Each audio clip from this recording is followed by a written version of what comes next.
We have a final speaker who is Shanthikumar Hettiarachchi, who wants to point out that he had a double 11-hour slots of 2 flights with 36 hours of travel time here, only slightly behind Marco Polo, but still, nevertheless pretty good. Teaches in Colombo and Lahore. Started researching the Hizmet movement in 2007, I believe, and he is perhaps the only non-Muslim South Asian researcher of the Hizmet movement. We shall see. And also, next time, he said, if I pronounce his name correctly, he will present on cricket and democracy, along with Hizmet. So please welcome Shanthikumar. And his paper is The Burden of History and Confronting Modernity in a Multipolar World, a socio-historical reading from South Asia on the Hizmet movement. The cricket has just returned. I didn't know that FIFA also can have spies. John, the cricket actually is a device by the British to stay long hours in the field doing nothing but holding the ball. So, the two Johns tried to pronounce my last name because it has 13 letters, half the alphabet. And I think both Johns qualified. Okay, now that's a mouthful title, but I am digressing slightly away from this mouthful title which I have given because of the circumstances that our dear country, that portion of the Middle East touching the Turkish borders, northern Syria and southeastern Turkey. I'm glad to be here, friends, to cross these lands and oceans. And I also remember those who made it possible for me to be here. You, as a movement, has gone through severe and enormous trials and tribulations, especially since 2016. And it is first time we, as a global community, those who liked and those who associate and those who live by Hizmet have come together. So it is, in my view, sort of a reunion, rebonding. Because your home country's position is unjust, cruel, disproportionate, and unjustifiable, on any account. I have to share with you an unequally diplomatic cruelty masterminded by the uncouth Ankara regime in Colombo, where I come from. You remember 2019 East attack by the ISIS-inspired terror group on 3 churches and 3 hospitality facilities, hotels, through a coordinated suicide attack with 300 deaths, over 1,000 serious injuries. And this act was incriminated against the movement by the equally coordinated lobby by the Ankara's diplomats in Colombo to convince the Colombo government that the key funders of the suicide bombers were Hizmet. And this you might not know. A commission was appointed, presidential commission was appointed, because they wanted to find out who the real culprits were. And moreover, FETA was incriminated as one of the key funders for the suicide attack in Colombo. The commission continued, people testifying it. I was in Pakistan when a hired Muslim from Sri Lanka was brought to the commission for false witness, and another parliamentarian was brought in, and then only I realized that some of us had to do something about it. A panel was of 3 Supreme Court judges, and we as a group of non-Muslim scholars who have studied, researched, and had meetings found that we have not found such evidence that could incriminate this movement at any given time, and that Ankara's callous pursuits and persuasions, unlike certain other countries of South Asia, should not be applied in Sri Lanka. The derogatory term named feto never appeared in the final report of the commission. We failed Ankara's effort of ugly politics in Colombo for now.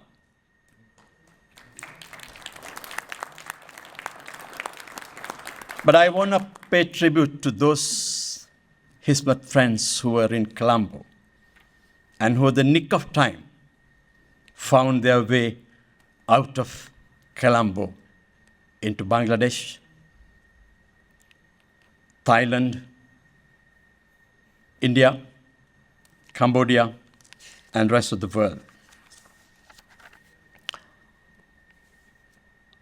As I flew over northern Iraq, passing Basra, Kirkuk, Mosul, and Gaziantep, was far in the Far East.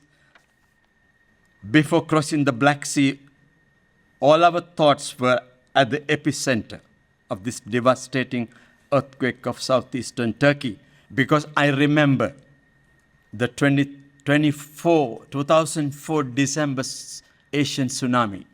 14 countries faced that, 120,000 deaths. Sri Lanka, 32,000 deaths, just within 4 hours. But in this case, it was in seconds, 2 waves, 2 cracks, 2 quakes. I'm compelled to share with you today some of the vital aspects of these global moments, 6 anchors, 6 pointers I have identified. And I want to share with you this afternoon as my response to the challenges that you will face in the coming years, and also about your strengths and strong points that have kept you all together with all these atrocities, both at home and abroad. One of the clearest and strongest and the most formidable aspects of the movement is its transnational character and its rootedness in spiritual tradition from within the Anatolia spirit of Islam, in wherever they are operational, especially in the context of post-2016 mishap or the alleged coup d'etat. Second, as a singularized contemporary religio-social movement, practically and intellectually, that is able to recognize the religious other. This came up on the basis of Quranic teachings and spearheaded cross-culturally and shown the internal ability to dialogically engage with the difference that it has encountered across the world. And it is your forte. Just sustain it, because it's intensely characteristics of your, whether you are in Lima, Colombo, Oslo, Ohio, or in Timbuktu. Point number 3, anchor number 3. The development of a leadership that is able to locally articulate, recognized by his or her charisma, just as the way Hoja Fendi was recognized by his people since his Izmir time, looked up to him as a noble teacher, an imam in the order of inspirational tradition of Mevlana Rumi and his own Kurdish guru, Ustad Said Nursi. Hoja Effendi, in return, was equally inspiring to his early hearers, whom you find probably when you visit Pennsylvania this weekend. His old friends surrounded. The example of his credibility and remains an effective model for the young adults, especially as someone enabling new paths to be discovered in global capitals today in the diaspora. Anchor number 4. Your fourth anchor in my reading is your unparalleled voluntarism, an option that is religiously motivated to service to humanity. In August 1999, there was another earthquake, if you remember, in the northwestern city of Hizmet, with a death total of 18,000 people in 37 seconds, costing $3 to $8.5 billion. And you can imagine this earthquake, the cost, apart from the human cost, that is incalculable. My observations at this time was that the level of involvement of volunteers in the rescue plans and the operations was distinct in 1999. I found it in my reading on that 1999 catastrophe. Hizmet volunteering did play a significant role in the aftermath of the disaster.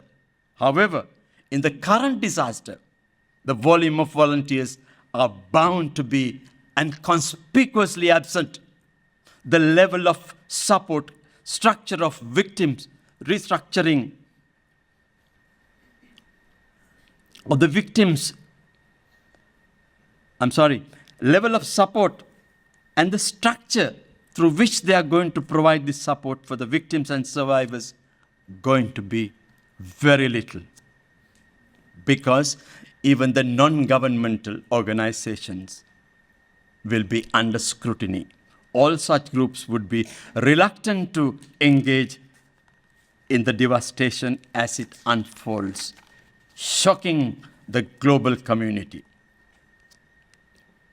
Isn't it strong that a regime, even ready at this point for a witch hunt and prey upon its own citizenry, looking for anti-Ankara campaigners of voluntarism,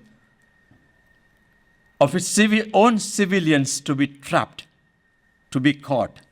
The movement, with its magnanimity and compassion, an option for service, has infused fear into the regime. Through your voluntarism, you have infused fear into the regime. Your sole force has defeated Ankara's brute force, active nonviolence. Your ardent voluntarism is one of the strongest anchors, pillars of the movement, not necessarily the 2.5% of zakat. You have given us a new hermeneutic of zakat. You have stretched and expanded the concept of zakat. Hoja Effendi's invocation of zakat unprecedentedly compatible with modernity. Zakat for him is Hizmet.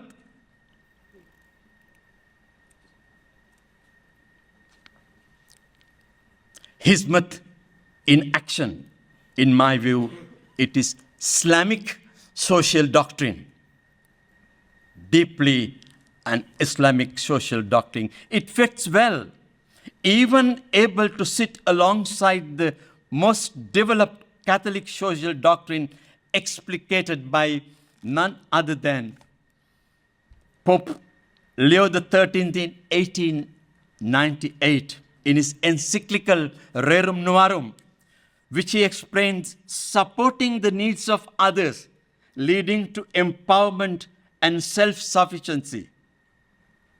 Also, more fodder was brought in by the current Pope in his latest encyclical Fratelli Tutti in 2020, which he mentions importance of fraternity and social friendship.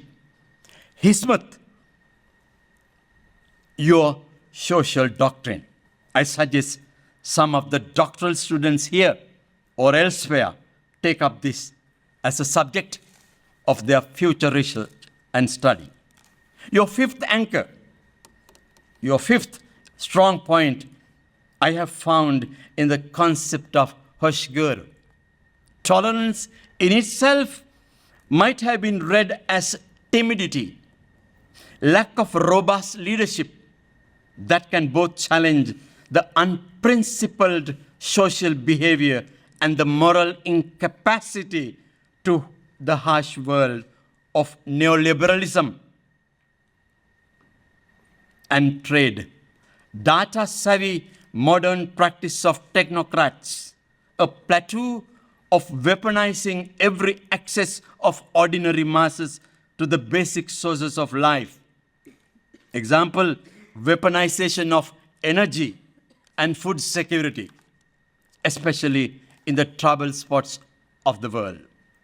This sense of hoşgörü now has to be available to the movement itself towards its critical membership, if there are any among you. Some of the internal criticism are not just particular to the Hizmet movement. One such tussle I have found in my reading of the global movements is between charisma and law. Charisma is based on law of love. Law sometimes can be based on love of law. Then we have a problem. The internal conflicts are between the grace of charisma and the sense of a judicial approach to life and practice. We must have to live with it as a movement, as you mature from its infancy to the youth and then to adulthood. I have 5 minutes. You can kick me, take a sharp corner. John, thank you. Facing internal criticism traditionally seems disloyalty to the fundamentals of a movement. Yet recognizing dissent is a path of a new sense of spirituality, a dialogue compatible to the new frontiers of challenges to discover responses from anywhere that it comes. But I believe in the Peruvian theologian Gustavo Gutierrez, who tells us, who reminds us that we must drink from our own wells. We must attempt to look for homegrown solutions for homegrown issues and problems as much as possible, even though we can learn from other models. Especially in South Asia, when you deal, unlike South America. In Pakistan, where I teach with Barelvi Sufi Muslims, hailing from different castes of Rajputs and Jats, the nobles and the landlords. In Sri Lanka, with Theravada Buddhists, Sinhala and ethnic Tamil Christians and Protestants. In India, Delhi, Hyderabad, with Hindus and Sikhs and fellow Indian Muslims, Christians. Rashguru, Rosh Guru is in practice, in praxis. My final observation, and with that I end. And this might be a little sensitive, but I want to face it with you. Your sixth cornerstone, the response and challenge. For the next phase of the movement that might be a manifestation of this global movement without the gracious physical presence of this unique charismatic personality and his exceptional teaching and preaching career, the Hosh Guru praxis, and his zakat-led Hizmet, and the Herculean impact that he has had on several generations of Turks and non-Turkish Muslims and non-Muslims like some of us here.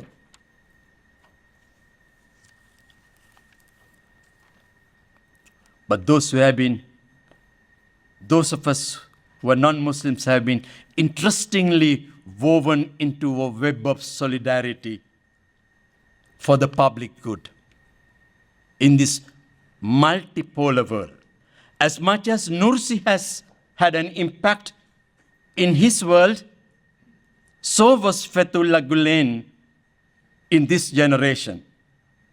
I had the distinct privilege to meet him personally, not just 1.5 minutes, but for 3 nights, exactly 2 years ago, just before COVID. This week, some of you will hopefully visit him. While we wish him nothing but good health and the unique graciousness that he displays to humanity, we must also equally ponder on the post-him era.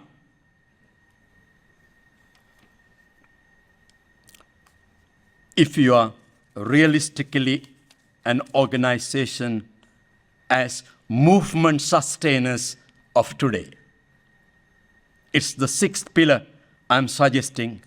Think, plan, work towards the next phase of your potential being effective global religious-social movement, dialoguing and interacting with multipolarities and globally infectious politics. Gautama Buddha,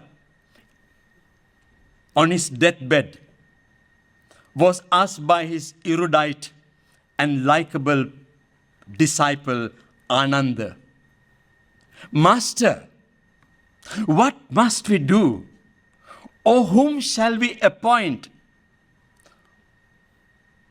Or who might succeed you?" Buddha, in his affirmative spirit, "Ananda, my beloved disciple, follow Dhamma, the truth of seeking, finding what is morally good for you and those around you. Dhamma, that moral teaching will take you through where I might have attempted." In other words, but in our own words, if you cannot be a pine on the top of a hill, be a bush, but the best bush in the valley.